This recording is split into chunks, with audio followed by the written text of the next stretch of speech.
Understanding the phrase, to have a good eye. Hello, everyone. Welcome back to our channel, where we dive into the fascinating world of English language learning. Today, we're going to explore a very interesting phrase, to have a good eye. This expression is widely used in English-speaking cultures, and understanding it can really help you sound more like a native speaker. So, let's get into it. To have a good eye refers to the ability to notice or recognize things that are not obvious to others. It could be about having an acute visual perception or being particularly discerning in a specific area. For example, someone might have a good eye for detail, meaning they can spot minor discrepancies or errors that others might overlook. Or, they might have a good eye for fashion, indicating they can create or choose stylish outfits.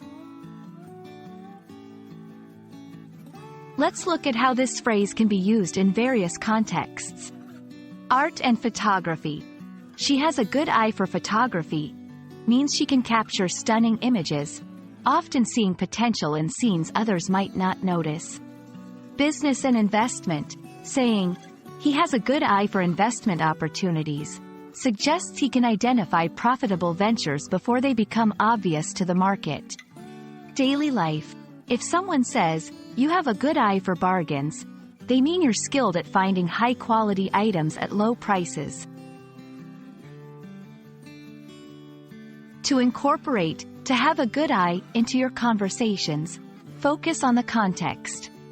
You might compliment someone's skill or knack for something by saying, you really have a good eye for this. It's a great way to acknowledge their talent or expertise in a particular area. And there you have it, folks. Now you know how to understand and use the phrase, to have a good eye, in English. It's a compliment that can apply to various skills and talents, making it a versatile addition to your vocabulary. We hope this video has been helpful and enlightening. Don't forget to practice using this phrase in your own conversations to help it stick.